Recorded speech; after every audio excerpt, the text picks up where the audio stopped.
Salut à toutes et à tous, c'est Astou de la chaîne Étrange Étrangère, j'espère que vous vous portez bien. Donc pour celles et ceux qui ne me connaissent pas, moi c'est Astou, doctorante en sociolinguistique. Je suis née et j'ai grandi en France et mes deux parents sont d'origine sénégalaise. À l'âge de 20 ans, j'ai décidé de suivre un cursus à l'INALCO en langue, littérature et cultures africaines avec une petite spécialité pour le Wolof. Et du coup, ces études-là m'ont amené à m'intéresser, notamment dans le cadre de travaux académiques, à l'étude des langues africaines dans le cadre universitaire, à l'africanisation des programmes. Et c'est ce qui m'a amené à mener une recherche doctorale sur le cursus langue, littérature et cultures africaines de l'UFR-CRAC de l'université Gaston Berger de Saint-Louis. Et donc, en plus de ces travaux scientifiques, j'essaie d'utiliser différents canaux, donc notamment Instagram et YouTube, pour faire de la sensibilisation sur l'intérêt d'apprendre ou d'étudier une langue africaine, donc notamment en France à l'INALCO, mais aussi en LCA. Donc, sur ma chaîne, vous pourrez trouver différents types de vidéos, donc notamment où je présente les masters, les licences en langue africaine de l'INALCO, et également les débouchés pour des personnes qui suivent ces cursus. Et il y a à peu près un an, j'avais fait une interview avec un ancien étudiant de la LCA qui occupait à l'époque un poste décisionnel dans un musée à Marseille. Et donc pour cette nouvelle vidéo, Serine Bakekan a de nouveau accepté de répondre à mes questions, mais cette fois, ces questions, elles vont porter sur tout ce qu'il faut savoir pour des étudiants sénégalais ou des étudiants africains de façon générale, s'ils souhaitent poursuivre des études en langues africaines à l'INALCO. Donc sans plus attendre, on va accueillir maintenant Serine Bakekan.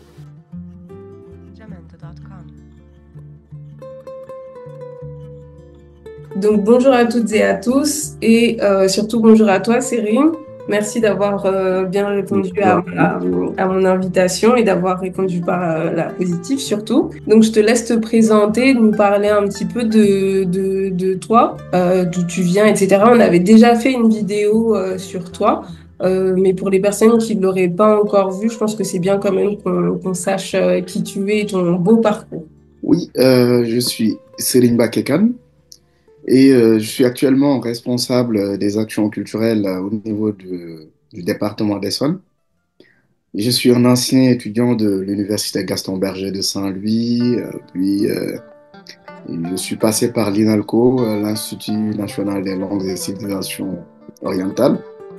J'ai eu un master, un double master, et j'ai atterri à l'université Gustave Eiffel.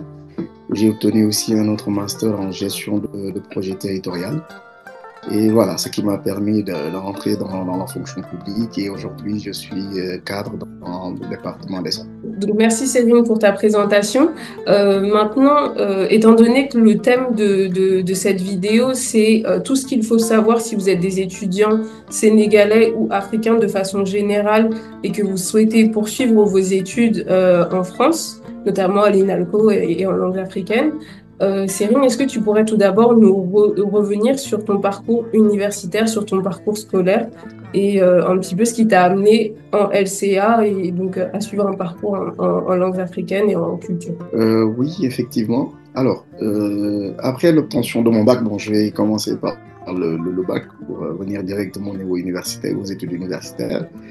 J'ai atterri à l'université Gaston Berger de Saint-Louis, où j'étais dans l'UFR-CRAC, Civilisation, Religion, Art et Communication, où j'ai obtenu une licence en langue, littérature et civilisation africaine.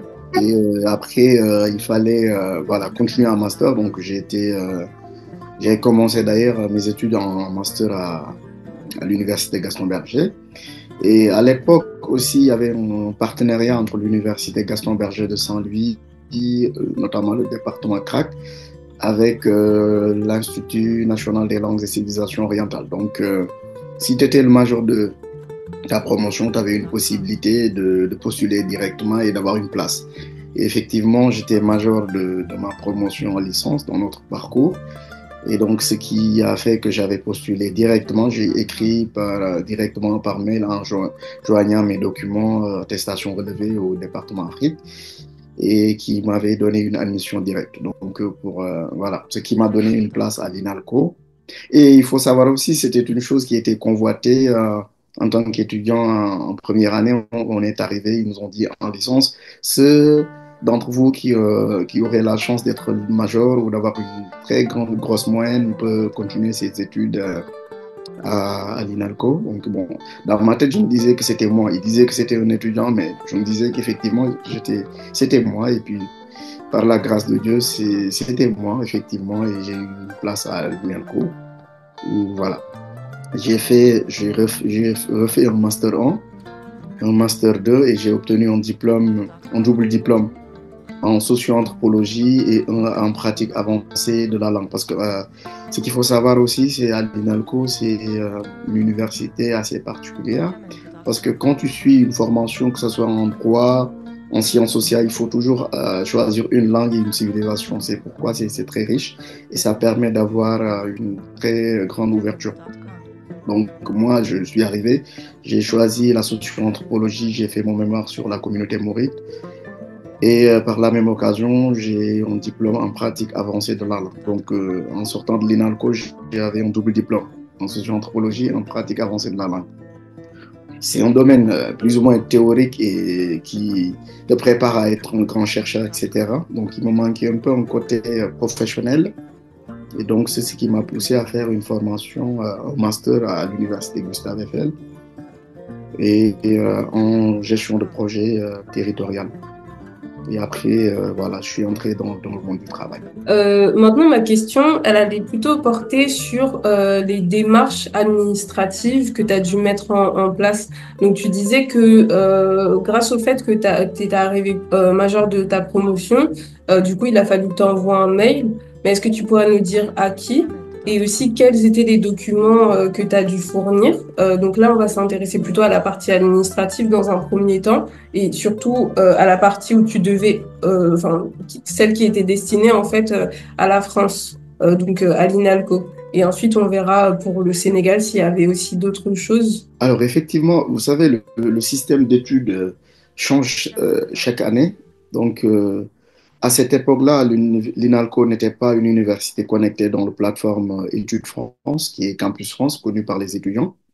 Donc, pour candidater, il fallait soit envoyer un dossier directement par courrier ou par mail via le mail du département Afrique. Eux, ils faisaient l'étude de dossier, etc. Ils te donnaient une admission. Et même si tu avais l'admission, il fallait, moi, par exemple, ils m'ont envoyé une admission directe, mais j'ai créé un compte Campus France. Et il y a un onglet où tu dis que j'ai été accepté dans une procédure hors Campus France et tu joins l'admission que l'école envoie. Et Campus France te délivre une attestation de fin de procédure qui te permet de déposer un visa. Donc voilà. À l'époque, c'était comme ça. Maintenant, l'INALCO est une université connectée. Et donc, si c'est un étudiant de la FCA ou d'une filière en sciences sociales ou qu'importe qui veut postuler à l'INALCO, donc la première démarche à faire, c'est de vérifier si effectivement il est éligible parce qu'il y a depuis un certain temps des critères d'éligibilité. Et ces critères-là, voilà, concernent plein d'étudiants, plein de niveaux, la reprise, la moyenne, tout ça. Et donc, la première chose à faire, c'est de vérifier vraiment les critères d'éligibilité. Après, si l'étudiant voit qu'il est effectivement bien éligible, la deuxième partie, c'est de créer un compte Campus France où il va joindre ses relevés de notes, ses 5 derniers résultats, avec les attestations et tout. Après, il va sélectionner les universités qui sont en phase avec sa formation. Parce que l'erreur à éviter, c'est de choisir, j'étais en sciences sociales, mais je vais choisir médecine ou biologie. Donc, il faut être toujours cohérent sur la logique. Et donc, si tu étais en sociologie, tu continues en sociologie, etc. Même si tu veux changer plus tard, fais de sorte que votre dossier de demande d'études d'université soit très cohérent. Et voilà, à base de ça, tu peux avoir la chance d'avoir une acceptation dans les universités.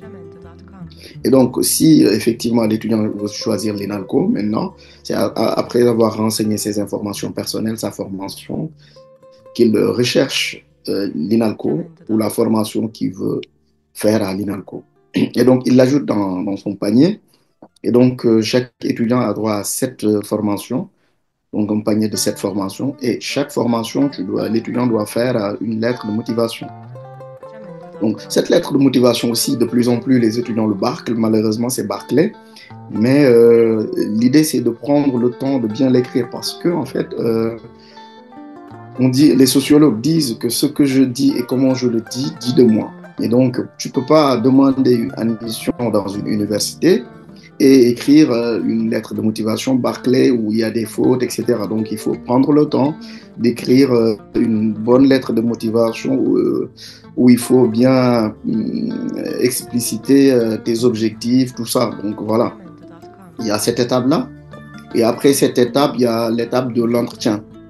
L'entretien aussi, c'est quand tu auras validé ces éléments-là et que tu auras payé les frais de dossier et après, tu vas devoir faire un entretien. Cet entretien-là aussi, c'est très intéressant parce que l'agent de Campus France qui sera en face de toi, qui va te poser des questions, parfois, parce que je le dis aussi, j'ai une structure qui accompagne les étudiants dans leur démarche de A à Z, donc voilà. Mais très souvent, je leur dis que la personne qui est en face de toi, si tu n'es pas capable de le convaincre de tes, comment dirais-je, de tes objectifs, de pourquoi tu vas aller étudier en France, mais il va écrire un compte rendu de l'entretien qu'il va envoyer aux universités qui sera dans ton dossier. Et donc, ça peut porter préjudice si il y a des étudiants que, par exemple, je leur dis en simulation de préparation d'entretien, est-ce que vous pouvez me présenter la formation? Mais la présentation qu'ils font de leur formation ne me permet pas de comprendre effectivement ce qu'ils font. Donc, c'est des choses à préparer avec beaucoup de sérieux. Et après cette étape-là, donc c'est voilà, attendre la réponse des universités. Voilà, d'une manière un peu condensée, les différentes étapes administratives pour demander une admission. Merci beaucoup, Serine, pour cette réponse qui est très importante, je pense. Et ça me donne l'idée d'ailleurs de proposer d'autres vidéos sur comment faire une lettre de motivation, comment faire un bon CV, etc. Donc ça, je pense que dans cette année, là, cette nouvelle saison de étrangers-étrangères, il y a des chances pour que les vidéos portent plus sur ce type de sujet-là. Pour en revenir maintenant à nos questions, je voulais en savoir plus aussi sur les modalités plutôt pour faire ton visa. En quoi ça a consisté? Est-ce qu'il y a un certain budget qu'il faut compter? Et voilà. Oui, effectivement, pour le dépôt de visa aussi, parce que c'est deux démarches. Déjà, quand tu as accompli toute cette partie de démarche de demande d'école et que tu as enfin une réponse positive, donc tu as une admission, tu peux en avoir deux ou plusieurs même, et donc tu valides ton intérêt, tu confirmes ton intérêt et donc tu as l'attestation provisoire d'admission. Et donc, à partir de ces éléments-là, tu vas demander un rendez-vous au niveau de l'ambassade de France pour dépôt de visa. Et donc, il faut savoir qu'il y a un certain nombre de dossiers importants qu'il faut chercher, notamment les moyens de subsistance. Donc, il faut trouver un garant, soit un membre de la famille qui se porterait garant de te fournir ses papiers et de se porter garant d'être, voilà, de prendre en charge tes frais pour la première année d'études. Pour ces cas de figure-là, la personne qui se porte garant peut être en France ou en Europe en tout cas. Il va t'envoyer ses 3 derniers relevés, bulletins de paye, plus justificatif d'identité, plus une lettre où il va se porter garant de prendre en charge des frais de scolarité pour une année. La personne aussi peut être au Sénégal. Dans ce cas de figure-là, la personne envoie un relevé de compte bancaire où effectivement il a suffisamment d'argent pour pouvoir prendre en charge des frais de scolarité, plus une lettre et une attestation de virement bancaire irrévocable. C'est-à-dire, c'est une attestation que la banque fournit à la personne qui dit que j'atteste, moi, Aftou Koli, titulaire du compte numéro tel, tel, tel, a versé une somme de... Bon, très souvent, c'est 615 euros parce que c'est calculé en fonction des besoins d'un étudiant. Donc, ils estiment qu'un étudiant aurait besoin de 615 euros pour subvenir pour un mois. Donc, c'est cette attestation-là que tu vas prendre plus le document d'attestation provisoire d'admission, plus maintenant le formulaire de demande de visa étudiant que tu vas remplir sur le site, plus un justificatif aussi d'hébergement.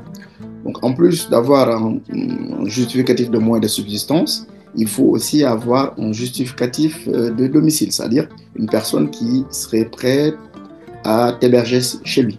Donc, il y a deux ou trois possibilités. La première possibilité, c'est que tu es un membre de la famille, un étudiant, quelqu'un qui connaît et qui te fournit son dernière quittance de loyer, une facture, pièce d'identité et qui écrit une attestation sur laquelle il atteste sur l'honneur qu'il va t'héberger chez lui. De plus en plus, les résidences grosses ne sont pas acceptées parce que c'est un 9 mètres carrés, donc parfois tu ne peux pas héberger quelqu'un d'autre. C'est la première possibilité. La deuxième possibilité, c'est que l'étudiant, dès qu'il a l'admission, peut créer un compte sur le site Mes services étudiants. Il crée un compte, il met ses informations, il rajoute qu'elle est acceptée à l'université telle et il crée ce que l'on appelle un DS, dossier social de l'étudiant. DSE, pardon, dossier social de l'étudiant, qui permet de dire, de renseigner ces éléments et de demander un logement. Pendant qu'il est en train de préparer ses démarches, de faire ses démarches de dépôt de visa, il peut avoir une admission à un CROUS. Et donc, ce logement-là peut donc être acté et l'attend. Et donc, cette attestation d'octroiement de logement le permet d'avoir un logement qui l'attend. Et puis, c'est ce que je conseille d'ailleurs aux étudiants, c'est-à-dire dès l'instant qu'ils ont l'admission, de procéder à la demande de logement dans les CROUS. Et après l'ensemble de ces documents-là que tu vas déposer, en amont, il faut prendre un rendez-vous. Et après, voilà. Après, il y a d'autres aussi demandes, il y a d'autres aussi documents qui peuvent demander. Donc, il faut toujours télécharger le formulaire des documents à fournir. Mais pour l'essentiel, c'est ces trois ou quatre documents-là que je viens d'énumérer. D'accord, très bien. Et j'avais une question du coup, toutes ces modalités, toutes ces procédures que tu dois mettre en place, parce qu'il y en a quand même pas mal, du coup, elles doivent se faire quand, pendant la période de l'année, parce que les périodes, les années universitaires sénégalaises et françaises sont pas exactement les mêmes. Donc, comment faire pour les étudiants pour savoir quand est-ce que c'est le moment, par exemple, de postuler pour un logement en Crous ou autre? Alors, moi, ce que je dis très souvent aux étudiants que j'accompagne dans leur démarche, c'est d'abord, quand tu commences, il faut tout anticiper. Parce que certains veulent jouer la carte de la prudence, c'est-à-dire ils ne veulent pas enclencher des démarches tant qu'ils n'ont pas l'admission. C'est pas l'idéal. L'idéal, c'est de commencer les démarches et parallèlement de commencer à chercher une personne qui pourrait se porter garant pour toi et de chercher une personne qui peut te faire une attestation d'hébergement. Parce qu'ils attendent tous au dernier moment et qu'il y a déjà des gens qui ont donné leur parole ailleurs. Donc l'idée, c'est quand tu montes ton dossier, tu commences à parler, à faire une prospection aux amis, aux membres de la famille. Et écoute, je monte ton dossier et si ils acceptent ma demande, je pourrais avoir besoin d'une attestation d'hébergement ou si tu connais quelqu'un, etc. Tu fais ça. Du coup, très souvent, au mois de mai, à partir du mois de mai-juin, les réponses commencent à tomber et donc tu sauras si tu as une admission ou pas. Et donc, à partir du mois de mai-juin, si ici en France, les universités commencent très souvent en première semaine du mois de septembre. Donc, entre mai, juin et septembre, tout doit être fait. Donc, c'est sportif. Donc, mieux vaut le faire en amont que de courir de gauche à droite durant les 3 mois de l'été. Et très souvent, justement, les gens qui sont ici en France, qui pourraient les aider, sont très souvent en vacances, etc. Et donc, ça complique la tâche. Merci Cyrine. Une autre question, on est entre nous, voilà, entre étudiants, etc. Et je me posais quand même la question, est-ce que le garant et toutes les personnes qui vont te fournir des documents comme ça, qui vont dire qu'ils vont te donner une somme quand même de 615 euros, c'est pas rien, et qui vont peut-être t'héberger, etc. Est-ce que c'est quelque chose qui doit vraiment se passer comme ça? Une fois que tu arrives en France, est-ce que le garant il va vraiment t'envoyer 615 euros ou t'héberger? Ou est-ce que c'est juste une formalité pour donc les universités, pour l'État français, etc., pour s'assurer que tu vas pas être dans une situation compliquée? Ou est-ce que ça doit vraiment se passer de cette façon-là? Alors, dans l'idéal, oui. Dans l'idéal, c'est d'avoir effectivement une personne qui se porte garant pour tes études, qui se porte garant pour t'accueillir. Ou si c'est la même personne, bon, ça, voilà, c'est la carte pleine. Mais quand même, ce qui est un peu difficile, on connaît le contexte, voilà, ça peut être compliqué. Mais toujours est-il qu'il faut avoir, même si la personne se porte garant euh, et vous donne ses papiers, il faudra préparer aussi cette question financière. Parce que tu arrives, tu es un étudiant, les 3 premiers mois, tu n'as pas encore de travail, il faut avoir quoi voilà, survivre.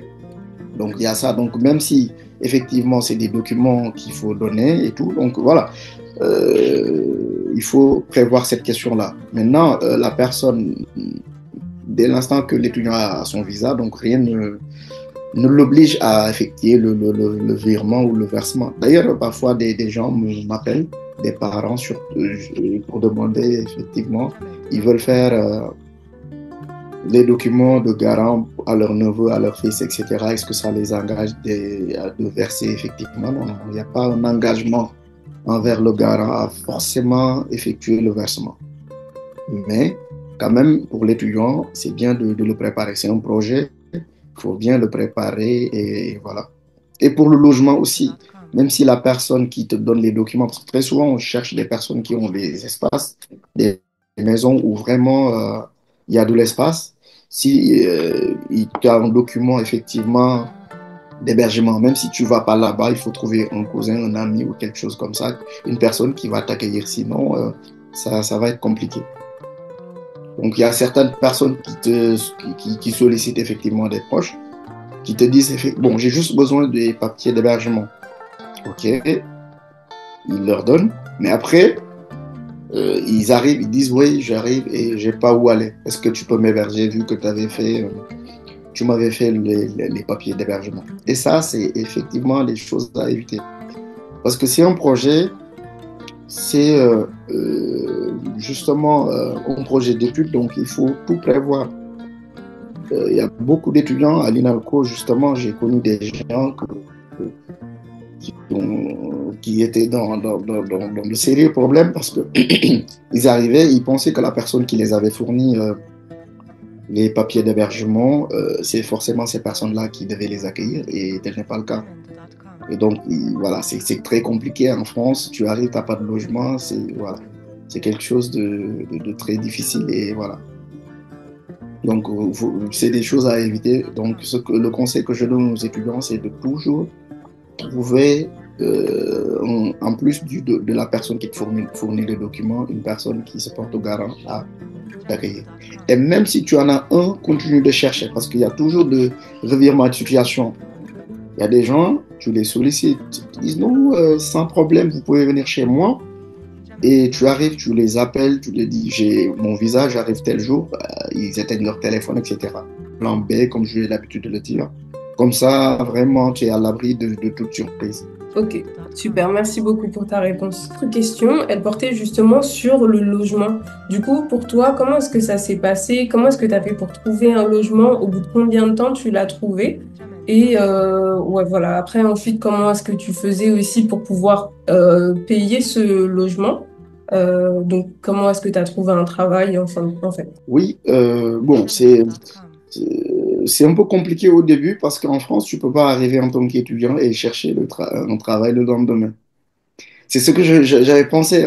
Il y a beaucoup d'étudiants certainement ou d'anciens étudiants qui me regardent. Actuellement, je pense à Mahmoud Lamine Barakan qui est un ami qui se disait j'arrive le lundi, le mardi, je cherche un travail. Parce que en venant, on avait cette soif de vraiment de changer les choses, de bien travailler, d'aider la famille, tout ça. Et on arrive et on nous dit non, non, non, vous ne pouvez pas travailler. On arrive, il faut valider votre visa de long séjour. Il faut faire une demande de numéro de sécurité sociale. Il faut avoir un compte bancaire. Et c'est des démarches qui sont liées. Parce que tu arrives, on te dit, tu ne peux pas faire une demande de carte bancaire sans avoir une attestation d'inscription, certificat d'inscription. Donc, il faut que tu t'inscris d'abord. Après l'inscription, tu demandes une carte bancaire parce que tu ne peux pas travailler sans compte bancaire et tu ne peux pas demander le numéro de sécurité sociale sans compte bancaire. Donc, fais la démarche de compte bancaire, tu demandes un numéro de sécurité sociale et tu attends. Et après, dès l'instant que tu auras le compte bancaire, le numéro de sécurité sociale et la validation de ton visa de long séjour qui fera office de titre de séjour pour la première année, et c'est à ce moment-là que tu pourras déposer, commencer à déposer dans les entreprises ou dans des restos, entre autres, pour travailler. Donc là, ces démarches-là prennent minimum 3 mois. C'est pourquoi très souvent on dit les 3 premiers mois, c'est dur parce que voilà. Donc tu peux rien faire, tu peux caler à l'université, revenir et intégrer, essayer de maîtriser la ville, etc. En plus, c'est un système différent. Voilà. Donc, c'était ça. Et donc, ce que je dis, moi, quand je venais d'arriver, effectivement, j'avais une famille ici. Donc, les premiers jours, j'étais en famille. Après, j'ai trouvé une colocation. J'étais en colocation. Bon, au début, hébergé, parce que c'était une base de colocation. Mais au début, comme quand tu viens d'arriver aussi, les étudiants, les anciens qui sont là, c'est une solidarité très, très efficace. Les gens, ils ont de la compassion, ils t'aident, t'expliquent, etc. Donc, c'était une base de colocation. Mais finalement, c'était un hébergement pour longtemps. Et quand j'ai trouvé un emploi, et c'était une colocation. Et après peu de temps, j'ai trouvé mon propre logement. Donc, c'est comme ça. Et pour le travail aussi, ce que j'ai l'habitude de dire également aux étudiants qui viennent d'arriver, c'est le fait de rechercher un travail est un travail. Donc, il faut prendre le temps de rechercher.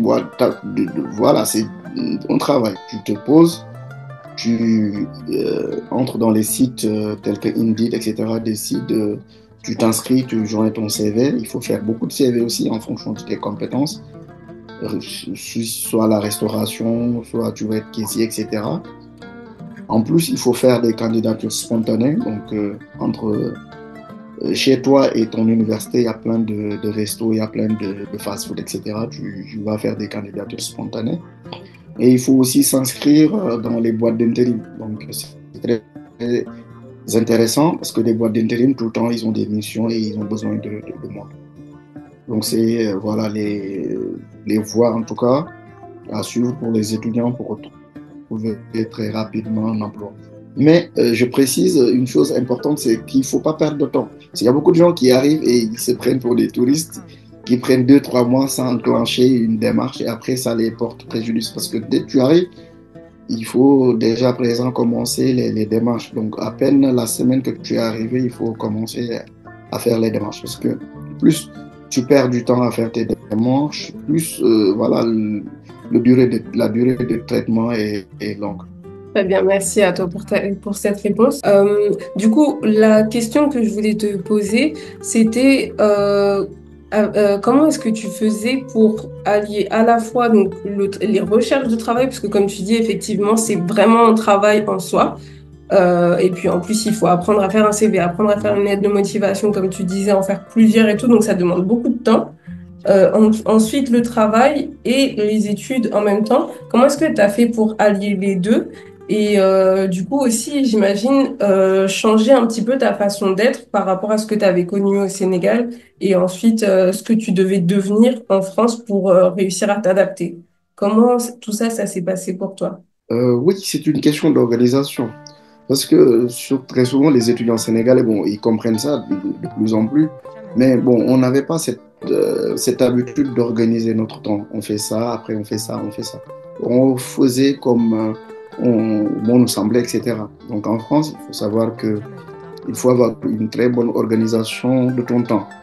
Et surtout quand tu commences à travailler et que tu as les études et tu as les devoirs et voilà, il faut travailler pour payer ton loyer, il faut faire les devoirs pour avancer. Donc c'est une harmonisation assez compliquée qui demande vraiment d'avoir une bonne organisation de ton temps pour le réussir. Donc moi au début, j'ai posé des questions et j'ai regardé comment les gens qui étaient là s'organisaient et puis voilà. Et c'est une maximisation de ton temps de travail, de tout ce que... Voilà, il n'y avait pas de perte de temps en tout cas. Donc, au début, ça me paraissait très, très, très difficile parce que il fallait travailler, descendre, préparer tes devoirs, aller faire cours, descendre. T'as l'impression que tu vis pas, tu es tellement fatigué, mais après, au bout d'un moment, tu vas trouver tes repères et tu vas retrouver tes automatismes et ça va être vraiment le moment d'apaisement où tu t'y plais vraiment. Mais il faut une bonne organisation de ton temps et c'est ce qui va t'aider à avancer, à faire plusieurs choses. Parce que moi, quand je racontais aux amis ou aux membres de la famille tout ce que je faisais dans les 24 heures, bon, ils pensaient que j'exagérais, quoi, parce que c'était pas possible. Je leur disais, oui, effectivement, je faisais tout ça, mais j'avais une bonne organisation et puis voilà. Et il fallait aussi faire un peu de sacrifice, le sommeil, les futilités, les réseaux. Bon, il fallait vraiment se consacrer à l'essentiel. Donc, supprimer tous les éléments qui nous servaient à rien et qui ne faisaient que nous faire perdre notre temps. Très bien. Donc ouais, c'est quand même une vie de sacrifice et tout, mais après c'est vrai que les études c'est un peu ça de façon générale, mais en tout cas c'est un beau témoignage je pense.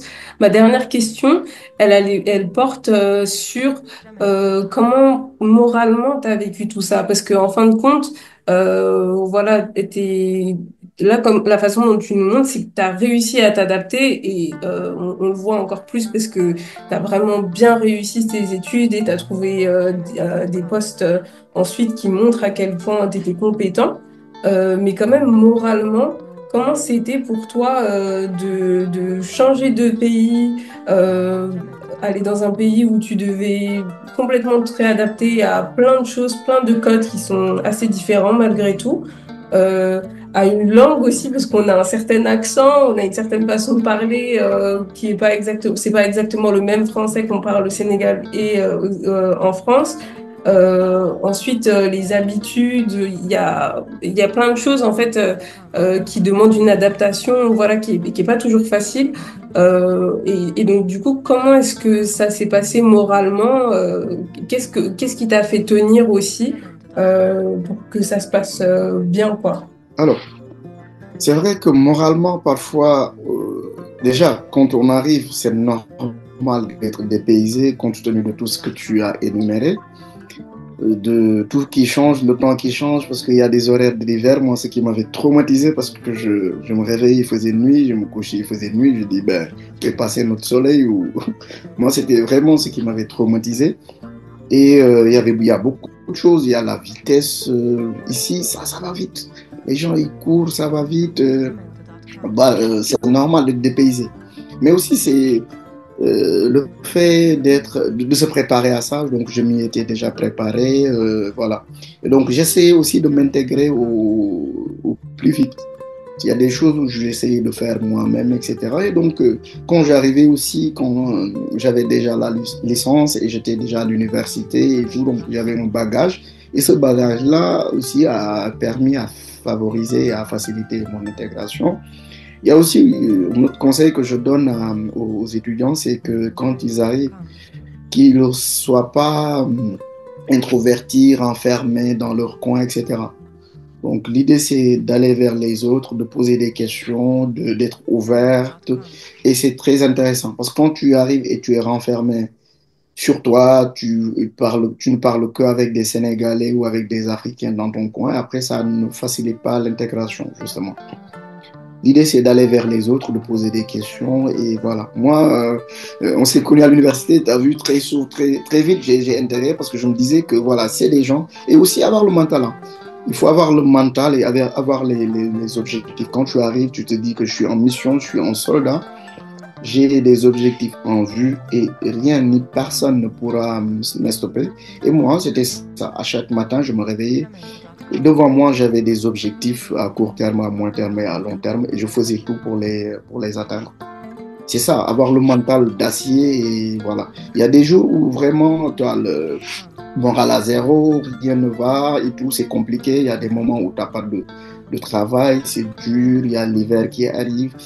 Mais ça fait partie de la formation et c'est des éléments qui te boostent, qui te permettent d'aller de l'avant. Comme on dit, tout ce qui te tue pas te rend plus fort. Donc c'est ça. Il y a la pression sociale de l'autre côté, il y a la famille qui attend, etc. Mais tout ça, il faut avoir le mental et te dire que j'ai des objectifs à atteindre et je vais tout faire pour les atteindre. Bah super, c'est un très beau mot de la fin, je pense. En fait, je pense qu'en entendant ton parcours, on se rend compte que c'est vraiment ça, peu importe que vous continuiez vos études au Sénégal ou que vous les continuez en France, l'idée c'est de rester vraiment, comment dire, concentré sur sur ses objectifs, quels qu'ils soient, et ensuite s'y tenir, quoi. Vraiment rester dans la régularité, dans la discipline, et pas se laisser trop, comment dire, perturber par des choses extérieures, parce qu'il y en aura évidemment plein, qu'on soit encore une fois au Sénégal ou en France ou dans un autre pays. Mais l'idée, ouais, voilà, c'est de vraiment rester, se dire, c'était ça mon objectif à la fin. Il faut que ça continue, même s'il y a le vent, tous les problèmes de la vie quotidienne, quoi. Et je pense que Céline, ton parcours est un bel exemple de ça. Donc, encore une fois, je te remercie d'avoir bien voulu répondre à mes questions. J'espère qu'elles vous auront servi à toutes et à tous si vous avez vous aussi envie de continuer vos études en France. Évidemment, c'est pas du tout une vidéo pour dire qu'il faut absolument continuer ses études en France. C'est juste un exemple, une possibilité et tout. Mais on sait aussi qu'il y a de très belles possibilités au Sénégal, de plus en plus maintenant. Donc voilà, j'espère que ça aussi vous le garderez en tête. Et merci d'avoir regardé la vidéo jusqu'à la fin. J'ai une agence de voyage et d'aide pour les étudiants qui souhaitent demander une prescription. Donc, on vous accompagne de A à Z, de la constitution du document en passant par le montage jusqu'à l'aboutissement. Et aussi, on va continuer à vous accompagner dans vos débuts en France jusqu'à ton intégration où on va aussi continuer à t'aider à trouver un travail et tout ça. Donc, voilà, c'est un accompagnement de A à Z, quoi.